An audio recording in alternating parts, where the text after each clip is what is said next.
ನನ್ನ ಫಸ್ಟ್ ಪಾಕಿಸ್ತಾನ್ ತಮ್ನೇಲಲ್ಲಿ ಹಾಕಿದ್ದು ಪಾಕಿಸ್ತಾನ ದಾರಿ ತಪ್ಪಿದ ದೇಶ ಅಂತ. ಅಂದ್ರೆ ಕೆಲವ್ರು ಲೈಫಲ್ಲಿ ದಾರಿ ತಪ್ತಾರೆ, ಸುಧಾರಿಸ್ಕೊಳಕ್ ಆಗಲ್ಲ. ಈಗ ಒಂದ್ ಸಚಿನ್ ತೆಂಡೂಲ್ಕರ್ ನೋಡ್ಬೋದು, ಒಂದ್ ಕಾಂಬ್ಳಿ ನೋಡ್ಬೋದು ನೀವು, ಅಲ್ವಾ? ಇಬ್ರು ಫ್ರೆಂಡ್ಸ್, ಇಬ್ರು ಅತ್ಯದ್ಭುತ ಟ್ಯಾಲೆಂಟ್ಸ್. ಕಾಂಬ್ಳಿ ಇನ್ಫ್ಯಾಕ್ಟ್ ಎಲ್ಲರೂ ಹೇಳೋ ಪ್ರಕಾರ ಸಚಿನ್ ತೆಂಡೂಲ್ಕರ್ ಅವ್ರಿಗಿಂತನೂ ಜಾಸ್ತಿ ಟ್ಯಾಲೆಂಟೆಡ್.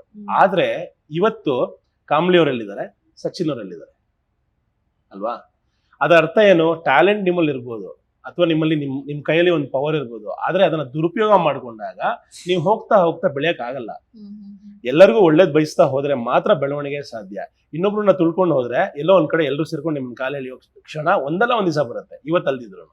ಸೊ ಅದೇ ಪಾಕಿಸ್ತಾನ ಕೂಡ ಮಾಡಿದ್ದು. ಬೇರೆ ಬೇಕು ಅಂತ ಹೋದ್ಮೇಲೆ ಅವರು ಡೆವಲಪ್ಮೆಂಟ್ ಕಡೆ ಗಮನ ಕೊಡ್ಲಿಲ್ಲ, ಅವ್ರು ಗಮನ ಕೊಟ್ಟಿದ್ದು ಟೆರರಿಸಂ ಮೇಲೆ, ಅಥವಾ ಹೆಂಗೆ ಭಾರತ ದೇಶವನ್ನ ಹೆಂಗೆ ಟಾರ್ಗೆಟ್ ಮಾಡ್ಬೋದು ಅಂತ. ಇದಕ್ಕೆ ಬೇಕಾದಷ್ಟು ಬೇರೆ ದೇಶಗಳು ಕೂಡ ಅವ್ರಿಗೆ ಕುಮ್ಮಕ್ ಕೊಟ್ರು, ಅಕ್ಕಪಕ್ಕದವರೆಲ್ಲ.